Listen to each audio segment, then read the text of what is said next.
Vamos a continuar con el trabajo práctico número 7, integrales múltiples.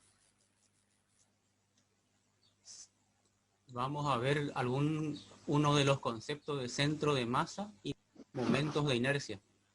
Si tenemos una región plana en el espacio de 2 dimensiones, que está representando en este caso una lámina de densidad constante, ρ, la masa sería igual a la densidad por el área de la lámina.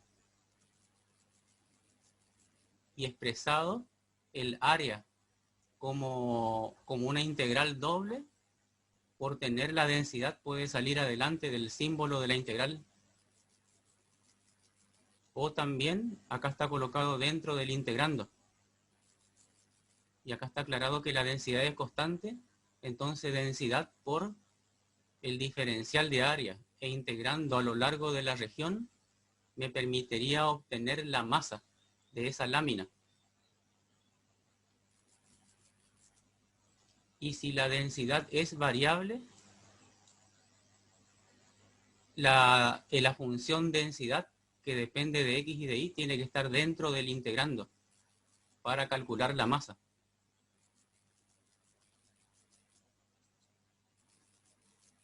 Momentos y centros de masa de una lámina plana de densidad variable. Si tenemos entonces otro esquema de la lámina, el momento con respecto al eje X. Tenemos acá el eje X y está señalado un elemento diferencial de área, este cuadradito pequeño. El momento que produce este cuadradito o este elemento diferencial de área respecto del eje X sería igual al valor del diferencial de área por la distancia que hay al eje X. Y la distancia está señalado con la variable y. Por lo tanto, en el momento con respecto a x tengo que integrar a lo largo de la región y multiplicar el diferencial de área, y acá está multiplicado por la densidad, o sea, un diferencial de masa por la distancia que hay al eje X, que sería la variable y. Eso tienen que tener en cuenta, principalmente, momento con respecto a x, en la integral doble tiene que aparecer la variable y. Y luego momento con respecto al eje y, en la integral doble tengo que multiplicar el diferencial de área o diferencial de masa por la distancia al eje y, que ahora estaría indicado acá con la variable x. O sea, momento con respecto a x, en el integrando tiene que estar la variable y. Momento con respecto al eje y, en el integrando tiene que estar la variable x. Porque son los brazos de palanca. Entonces el centro de masa va a ser, y acá está indicado como un punto con dos coordenadas. La primer componente sería la coordenada x del centro de gravedad, y eso se obtiene dividiendo el momento con respecto a y dividido la masa.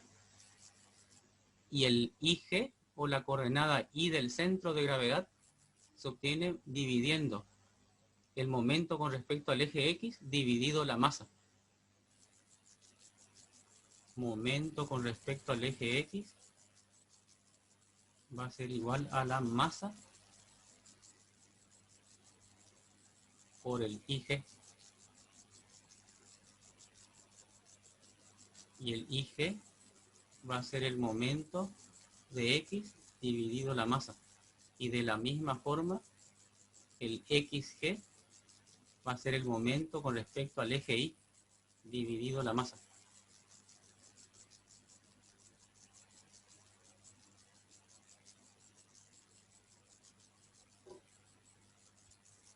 Si tenemos el momento de inercia, que es un momento de segundo orden, el momento de inercia con respecto al eje X, ahora el brazo de palanca que sería la variable y, tiene que estar elevado al cuadrado. Esto me indicaría que es de segundo orden el momento. Y acá está indicado que es el cuadrado de la distancia al eje X. Nuevamente, respecto del eje X, tiene que aparecer en el integrando la variable y, pero en este caso, por ser de segundo orden, va al cuadrado. Y luego, con respecto al eje y, en el integrando va la variable x, pero elevado al cuadrado para el momento de inercia. Radios de giro. Para darme cuenta cómo deducir el radio de giro, voy a considerar que el momento de inercia con respecto al eje X va a ser igual a la masa total de la lámina por una distancia ideal que le llamaríamos radio de giro en el sentido y, pero elevado al cuadrado. O sea, esto me queda masa por brazo de palanca, un brazo de palanca ideal que le llamamos radio de giro en el sentido y, pero al cuadrado por ser momento de inercia o momento de segundo orden. Y de ahí deducimos el momento del radio de inercia en el sentido y, despejando de la fórmula. La masa pasa dividiendo y el cuadrado pasa como raíz. De la misma forma, el momento de inercia respecto del eje Y va a ser igual a la masa por un brazo de palanca ideal que le llamamos radio de giro en el sentido X, pero al cuadrado porque es momento de segundo orden. Y de ahí despejamos el radio de inercia en el sentido X. Esto es un repaso de la parte teórica. Vamos a ver el ejercicio 8. Yo le modifiqué este ejercicio y le agregué el centro de gravedad. Dice, hallar las coordenadas del centro de gravedad, los momentos de inercia y los radios de giro correspondientes para la superficie situada arriba del semieje X positivo. Profe, ¿Sí? para el parcial, las fórmulas las tendríamos que saber nosotros, ustedes nos las dan. Sí, de memoria tienen que saber. Pero más que Dale, nada, gracias. traten de entender cómo deducir las fórmulas. Si ustedes le Bueno, entienden profe, cómo deducir, va a ser más fácil memorizar. dale, gracias, profe. Entonces dice arriba del semieje X positivo y limitada por la parábola semicúbica, y cuadrado igual a X cubo y la recta Y igual a X. Acá yo ya tengo graficado la recta y la parábola semicúbica. Entonces dice el ejercicio que tiene que estar limitado por estas dos curvas y esta parte que está levemente pintado sería el área del cual tenemos que hallar las coordenadas del centro de gravedad, los momentos de inercia de segundo orden y en los radios de giro.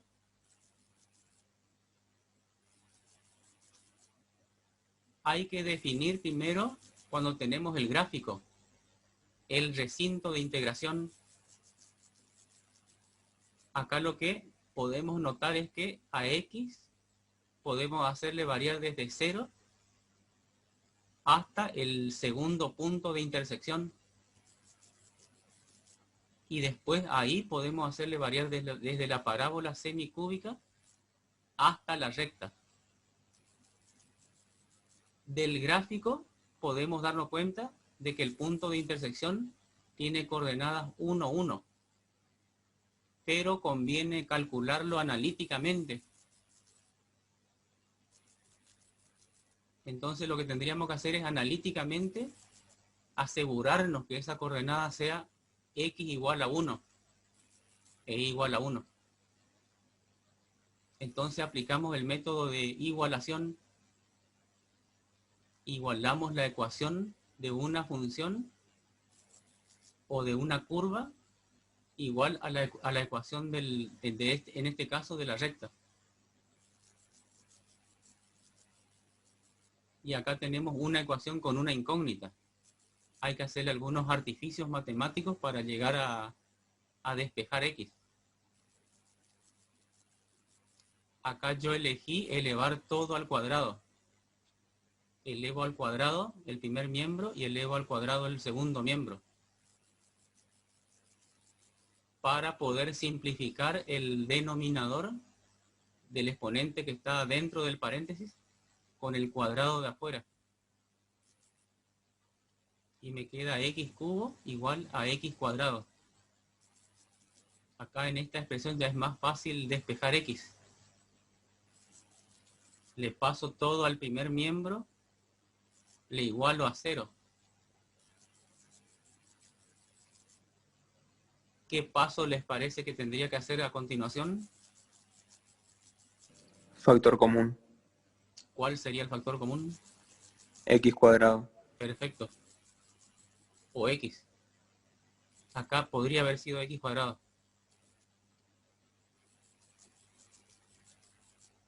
Cuando tengo factorizado y comparado con el 0, o un factor es 0 o el otro factor es 0. Al igualar el primer factor a 0, tengo la primera solución de la ecuación x1 igual a 0.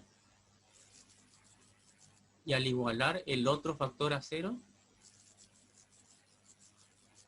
obtengo dos soluciones. Acá tendría que haber sido 1. Hay un error.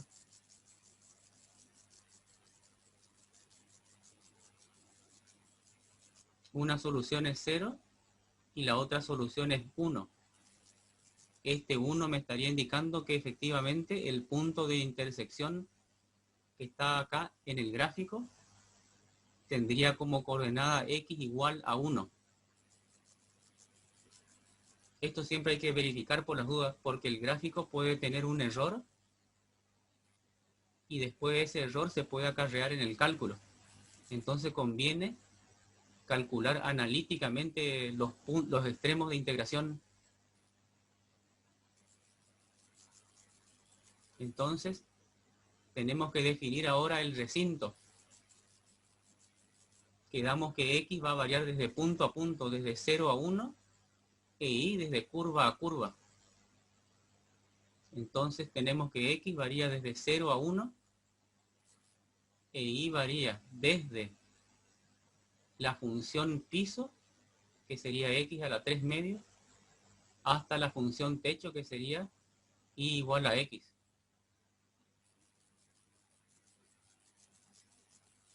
Para las coordenadas del centro de gravedad, necesitamos previamente calcular la masa y los momentos de primer orden con respecto al eje X y al eje Y.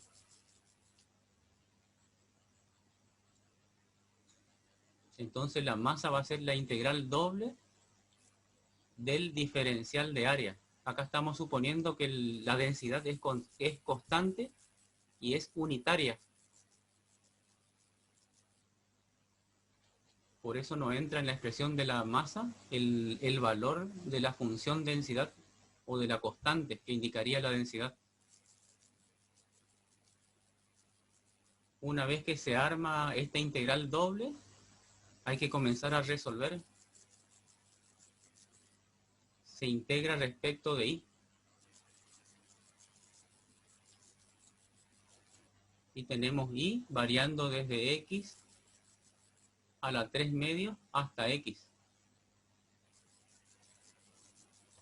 Profe, una pregunta. ¿Sí? ¿Por qué no va ninguna función adentro, digamos? Porque estamos suponiendo que la densidad es igual a 1. Ah, bien. No está aclarado en el ejercicio, pero se supone que si no aclara nada, hay que considerar que la densidad es por ejemplo, 1 kilogramos sobre centímetro cúbico, o una unidad de masa sobre unidad de volumen. Gracias.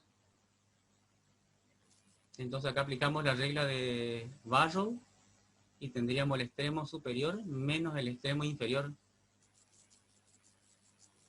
entre 0 y 1 respecto de x ahora. aplicamos las reglas de integración entre 0 y 1 y después reemplazamos el extremo superior, que es 1, menos el extremo inferior, que es 0. Y acá estos dos términos se anulan. Y quedaría por resolver 1/2 menos 2/5. Y esto me da el valor de 1/10, unidades de masa. Y ahora calculamos el momento con respecto al eje X. Para el momento con respecto al eje X, entonces en el integrando tiene que aparecer el brazo de palanca, que es Y, con el mismo recinto de integración.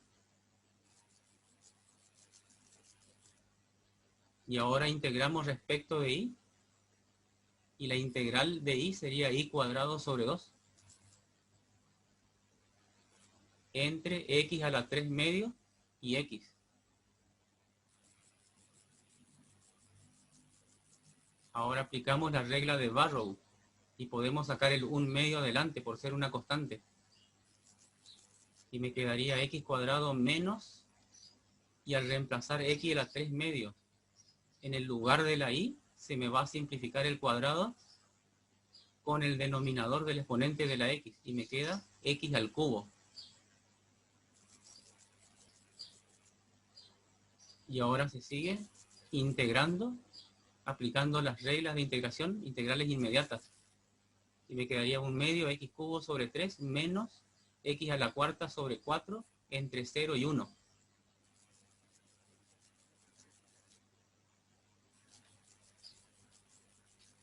Se reemplaza el extremo superior, menos, y después se reemplaza el extremo inferior. Se me anulan estos dos términos. Y la operación sería 1/2 por paréntesis 1/3 menos 1/4. Y da 1 sobre 1/24.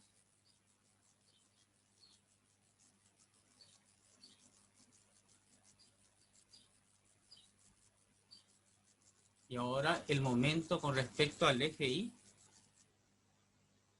en el integrando tiene que estar la variable X, que sería el brazo de palanca de un elemento diferencial.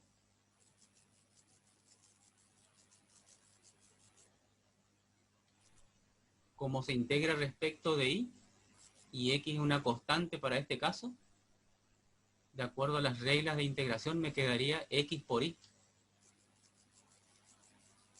entre los extremos.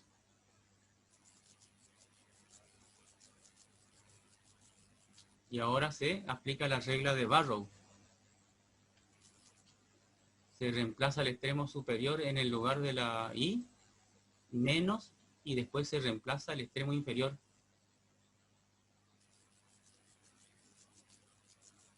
Y esto, antes de seguir integrando, se lleva a la mínima expresión. X por X, X cuadrado. Y X por X a la 3 medios, tengo que sumar 1 más 3 medios, y me da 5 medios.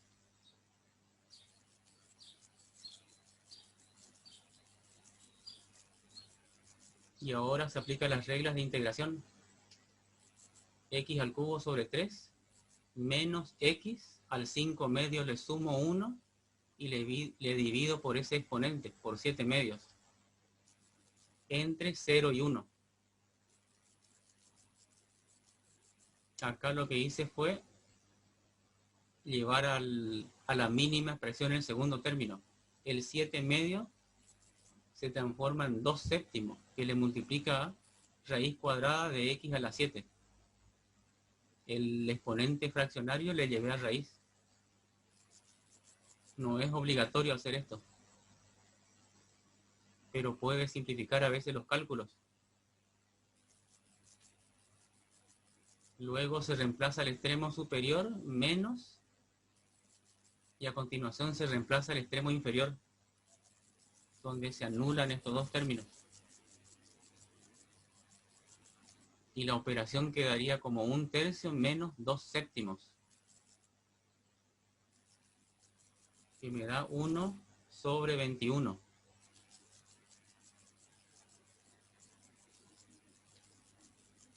Una vez que tengo la masa y los dos momentos respecto del eje X y respecto del eje Y, puedo hallar las coordenadas del centro de gravedad aplicando la fórmula. Coordenada Y del centro de gravedad sería el momento con respecto al eje X dividido la masa. Todo consiste en reemplazar los valores. Reemplazo los dos valores que obtuve anteriormente y me da como coordenada Y del centro de gravedad 5/12.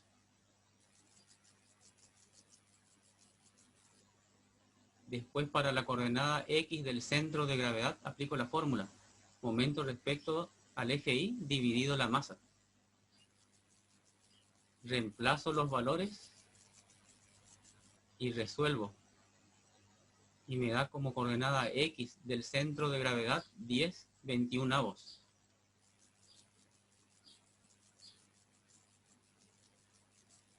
¿Hasta ahí hay alguna duda?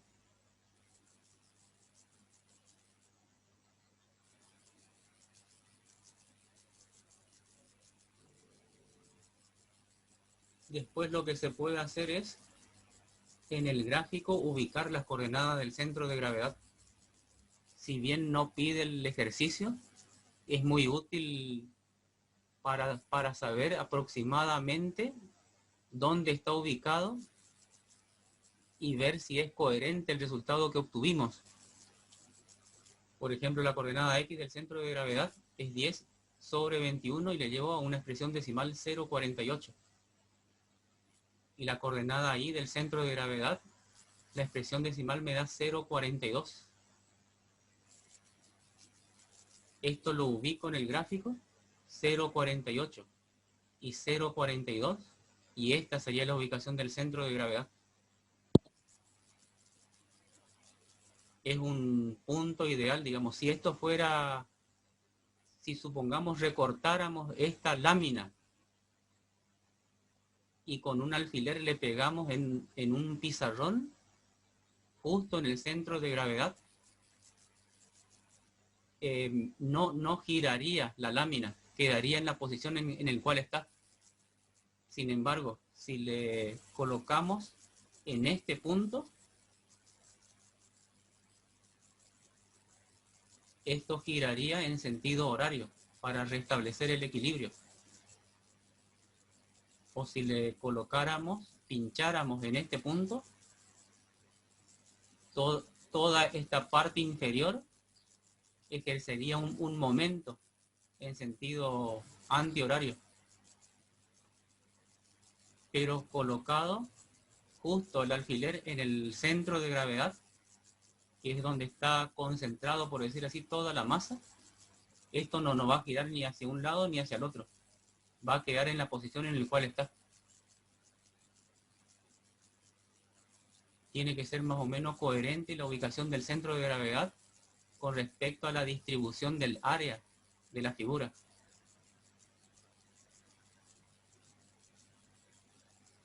Pasamos entonces al cálculo de los momentos de segundo orden. El momento de inercia respecto del eje X, entonces acá el brazo de palanca, que es Y, tiene que estar elevado al cuadrado porque es un momento de segundo orden. Una vez que ustedes arman bien la integral doble, el resto consiste en resolver esa integral. Se integra respecto de Y y nos daría Y cubo sobre 3 entre los extremos.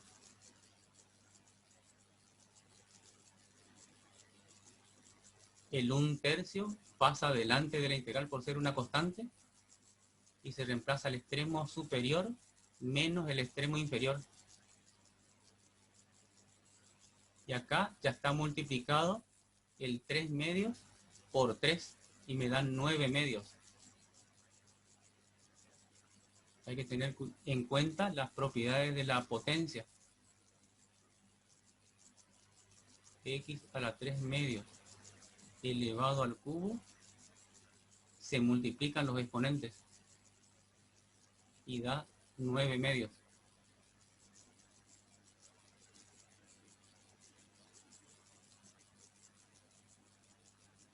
Integrando me da esta expresión entre los extremos 0 y 1.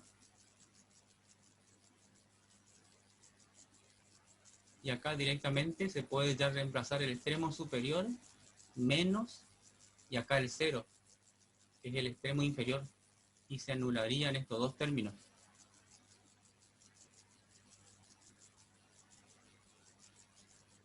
Y el resultado final es 1/44.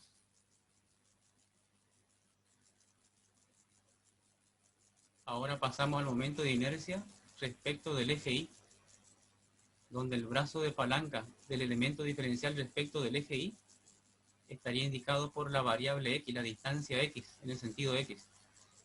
Pero por ser momento de segundo orden va al cuadrado. Tengo que integrar respecto del eje y X cuadrado sería como una constante. Entonces queda la constante por la variable Y entre los extremos. Estos extremos son correspondientes a la variable Y. Entonces acá reemplazo la variable Y y acá, que está en función de X.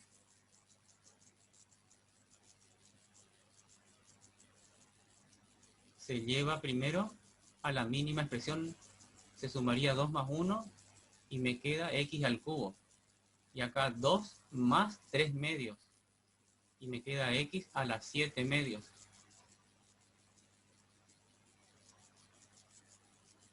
Y finalmente se integra aplicando las reglas de integración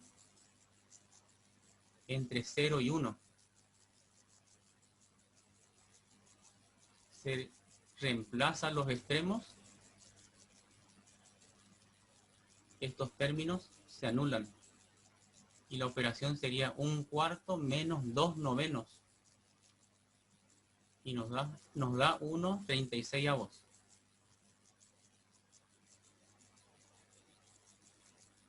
Una vez que ya tenemos la masa y los dos momentos de inercia, se procedería a calcular los radios de inercia. El radio de inercia en el sentido Y, la expresión es raíz cuadrada del momento de inercia respecto del eje X dividido la masa.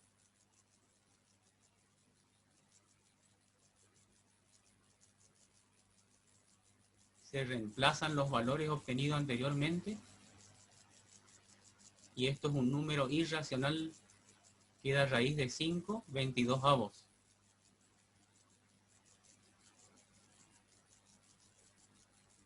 Y después el radio de giro en el sentido X tendríamos que calcular con esta expresión. Reemplazamos los valores obtenidos anteriormente, momento de inercia respecto del eje Y y la masa, y resolvemos la expresión que está en el radicando. Y me queda finalmente raíz de 5/18, que es un número irracional.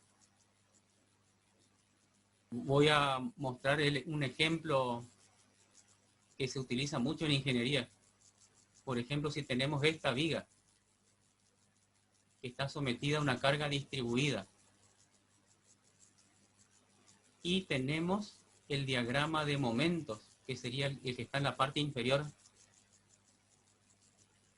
Para sostener o soportar, digamos, este estado de carga, supongamos que se utilizan perfiles, en este caso un perfil doble T. El perfil, para sostenerle, digamos, la viga, hay dos formas de colocarle. En este sentido vertical, o también podría ser acostado, así.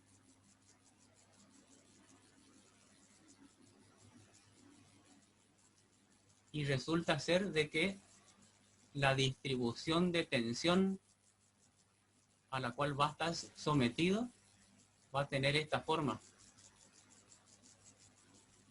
Por la forma que se va a flexionar o a deformar, en la parte de abajo estaría traccionado. Se van a alargar las fibras de abajo y las fibras de arriba se van a comprimir. Y esto es un diagrama de tensiones que se le suele llamar sigma. La parte más crítica de la viga sería o la parte inferior donde está la tensión máxima de tracción, o la parte superior que estaría la tensión máxima de compresión. Y esa tensión máxima tiene una expresión que sería igual al momento máximo que origina el estado de carga, que sería este.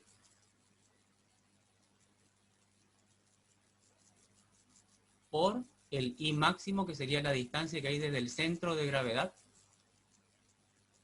hasta esa fibra, dividido el momento de inercia respecto del eje X. Entonces, con esta expresión, si yo voy a la tabla de perfiles, por ejemplo, el perfil normal 80, esta tabla me proporciona una cantidad de datos: la altura, la base, espesores EST, el área, el peso por metro, y me proporciona dos datos importantes: el momento de inercia respecto del eje X y el momento de inercia respecto del eje Y. Entonces, la expresión de la tensión, como el momento de inercia está en el denominador, para un mismo perfil, lo que me conviene es, para disminuir la tensión, me conviene que el momento de inercia esté ubicado, sea el máximo, porque está ubicado en el denominador. Entonces, la posición que me conviene es la que está en el gráfico, es la vertical, porque tiene un momento de inercia mayor que el momento de inercia con respecto al eje Y, que sería si ubico de esta forma. Tiene el valor 78,4 comparado con el momento de inercia respecto del eje Y, que es 6,29. Y este radio de giro me indicaría de 19,6 y 2,99. Me indicaría que el área está ubicado idealmente mucho más lejos del eje que consideramos que el eje X, que con respecto al eje Y. Está ubicado idealmente a 19,6. Sin embargo, con respecto al eje Y, está ubicado a 2,99, mucho más cerca del eje Y, en el sentido Y. Entonces, cuando se utilizan materiales de construcción, la sección que utilizamos conviene que tenga el mayor momento de inercia con respecto al eje baricéntrico, se llama, al eje X.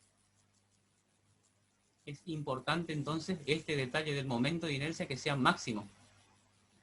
Y tendríamos que ubicarle a la sección de tal forma de lograr el momento de inercia máximo. No sé si se entiende la idea de la utilidad que tiene el momento de inercia en el momento de dimensionar o calcular tensiones a las cuales van a estar sometidos distintos elementos estructurales. Que en la fórmula, como está en el denominador, conviene elegir la orientación que me dé el mayor momento de inercia. Y esa orientación que tiene el mayor momento de inercia va a tener un radio de giro mayor que con respecto a la orientación o al eje que tiene el menor momento de inercia.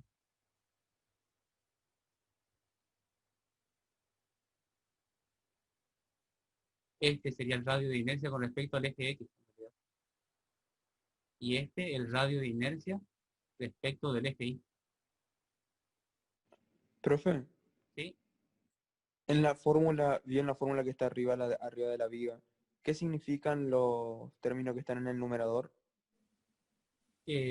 Momento máximo es el momento de acuerdo al diagrama. Y después el I máximo sería la distancia que hay desde el centro de gravedad o el eje neutro de la sección hasta el punto que yo estoy considerando que tiene la tensión máxima, que es la distancia más alejada del centro de gravedad. Por ejemplo, si tengo una viga T, ahí el centro de gravedad más o menos puede estar ubicado acá. Y en el diagrama de tensiones, el eje neutro va a coincidir con el eje que pasa por el centro de gravedad. Y ahí la tensión de la parte superior va a ser la tensión máxima.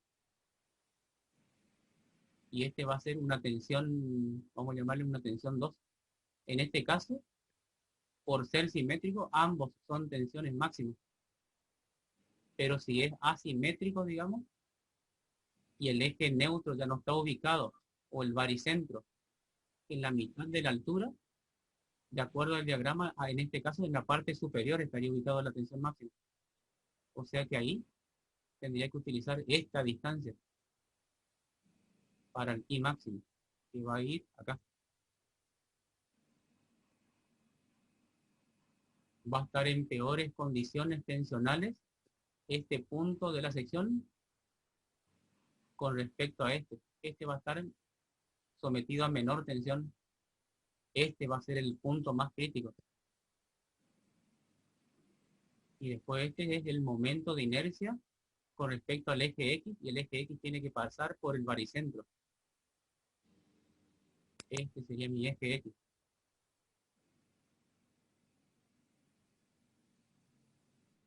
Esto van a ver en estabilidad 2 más adelante.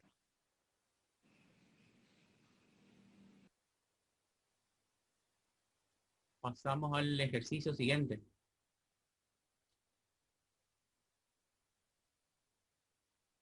Dice calcular el momento de inercia del triángulo limitado por las rectas X más Y igual a 2, X igual a 2, e Y igual a 2, con respecto al eje X positivo.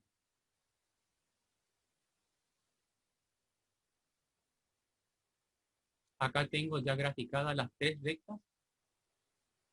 Y igual a menos X más 2. Expresé en forma explícita la primera recta. Después X igual a 2, que es esta recta paralela al eje Y. E Y igual a 2, que es esta recta horizontal. Y igual a una constante. Por las dudas, para delimitar el área, hay que estar seguros de que cualquier punto del área esté comprendido por todas las rectas en este caso. No podría haber sido el triángulo de la parte inferior. No se puede estar sombreando esta parte, o pintando en todo caso. Porque cualquier punto ubicado en el triángulo de la parte inferior no está simultáneamente limitado por las tres rectas, o tres curvas en todo caso. Hay que asegurarse que la zona pintada cumpla la condición de que esté limitado por todas las funciones o las curvas que me dan.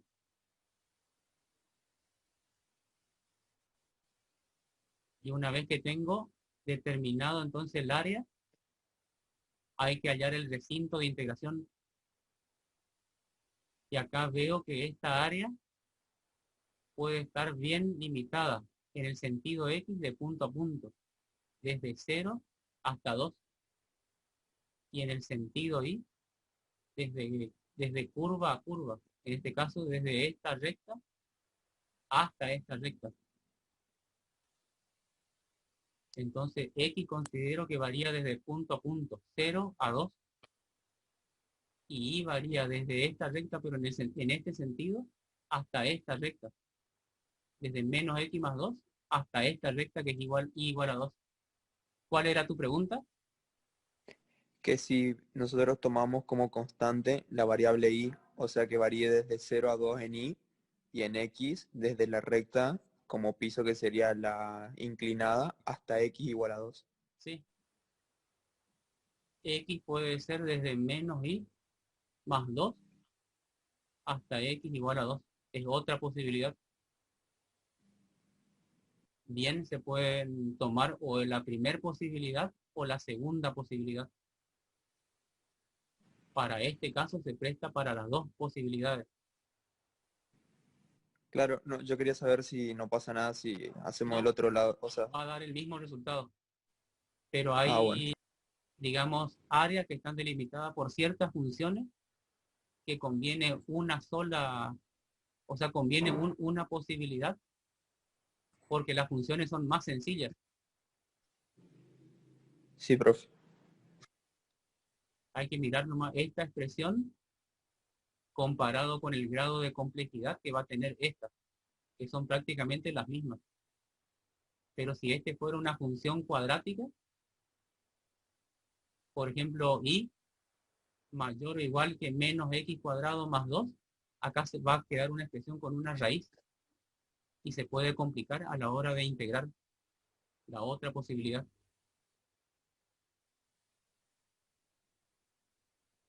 Entonces, el momento con respecto al eje x, momento de inercia, como es de segundo orden, en el integrando va y al cuadrado.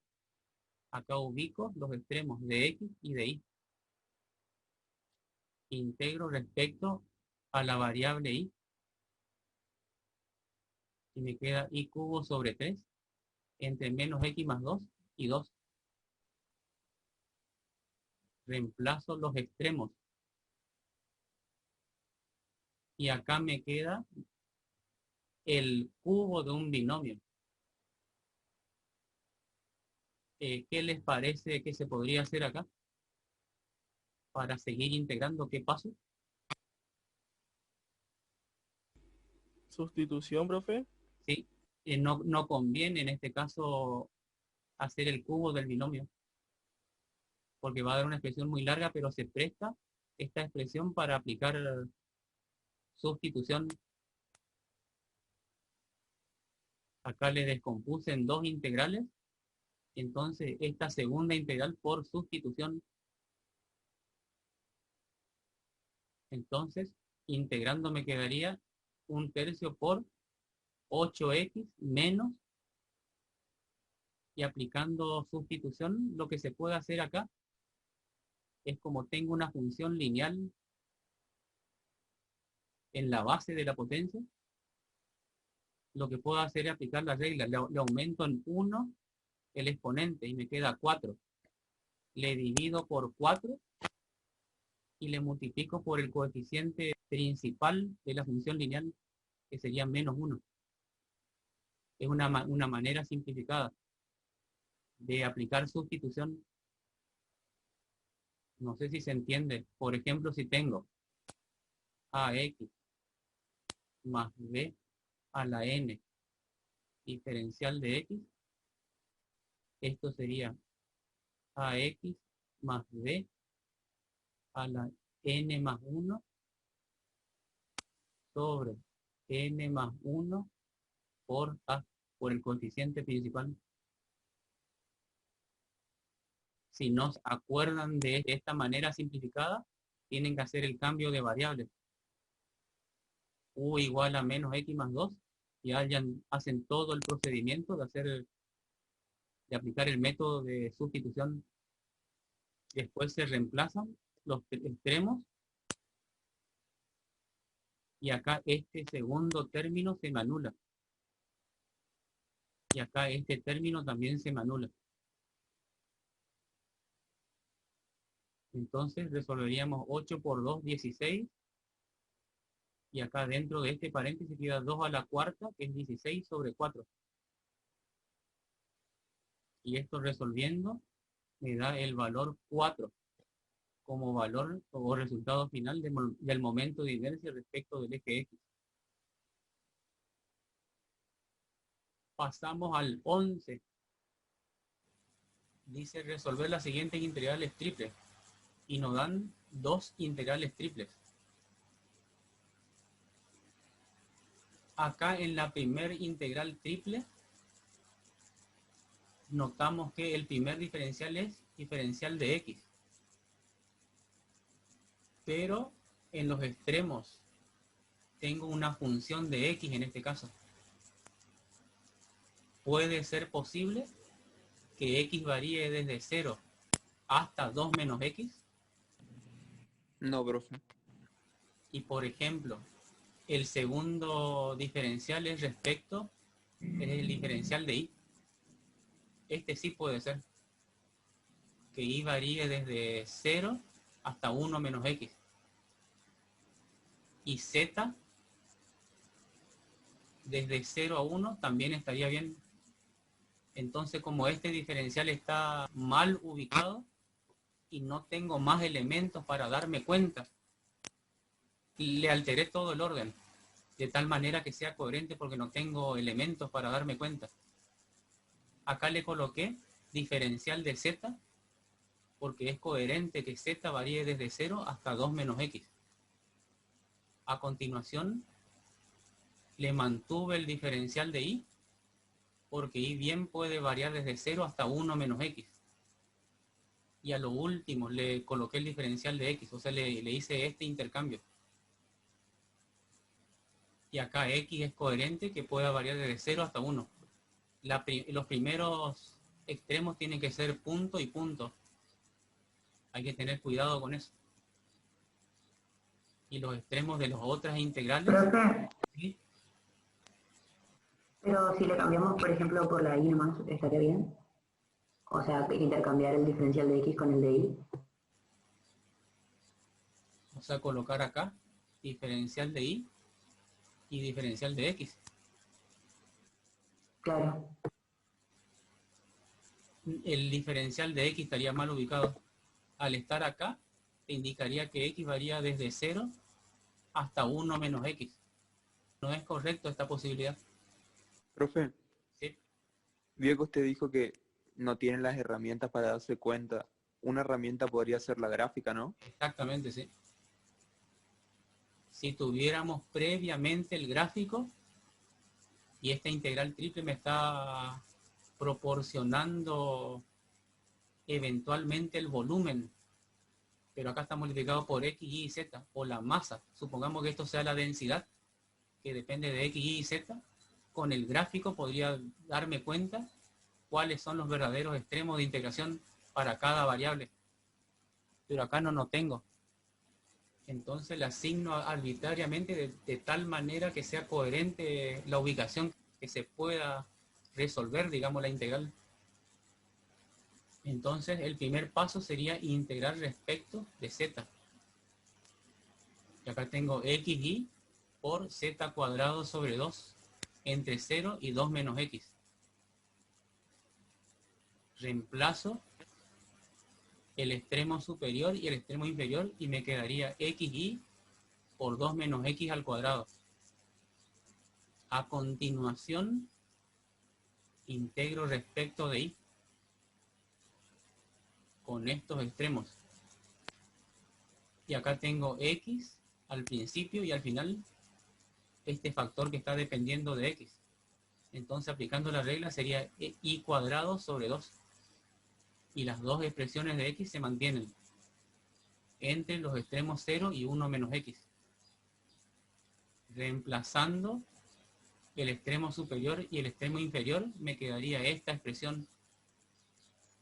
Y acá sustitución no se puede.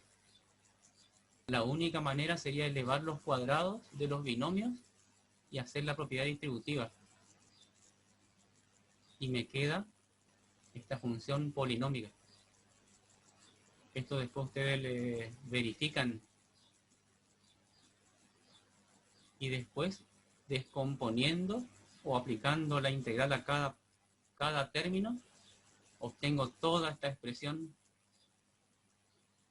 entre 0 y 1. Y reemplazando el extremo superior, menos y después el extremo inferior, me da este valor final 73 sobre 23. Acá a continuación yo le hice, en base al recinto que finalmente utilizamos, una representación gráfica. Representé primero los extremos de z. O sea, desde z igual a 0, que sería este plano coordenado xy, hasta z igual a 2 menos x, que sería este plano que es paralelo al eje y. O sea, esto va a delimitar un volumen limitado desde el plano coordenado xy hasta el plano inclinado, que es paralelo al eje y. Esto en cuanto al sentido z. Y después, de acuerdo al sentido y, varía desde y igual a 0, que sería este plano coordenado, hasta este plano que es paralelo al eje y, 1 menos x. Acá le ubiqué los puntos de intersección con los dos ejes, dibujé las 3 trazas y el plano tiene que resultar paralelo al eje z. O sea que en el sentido y varía desde este plano coordenado vertical hasta este plano que está pintado en azul.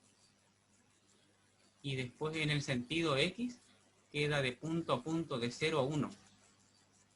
O sea, desde acá hasta acá. Acá está graficado la intersección entre los dos planos. Y en el sentido x, entonces, desde 0 hasta 1, me indicaría que la porción es la que está ubicada acá entre todos estos planos y que está pintado. Ese es el resultado del recinto de integración. Es el conjunto de puntos del espacio limitado por los dos planos inclinados y los 3 planos coordenados. Profe, yo no entiendo el área delimitada por X sería, o sea que va de 0 a 1. Bueno, si supongamos no tuviera de 0 a 1, en lugar de ser 1, fuera 1 medio, el 1 medio estaría acá. Eso me indicaría que tengo que tomar esta porción. Bueno, esto en realidad sería con línea de puntos. Esto se vería bien. ¿Sería como otro plano? Sí, sería esta como límite, el plano x igual a 1 medio. Este sería el techo. Y este una pared lateral. Ah, sí, ahí le entendí. Gracias, profe.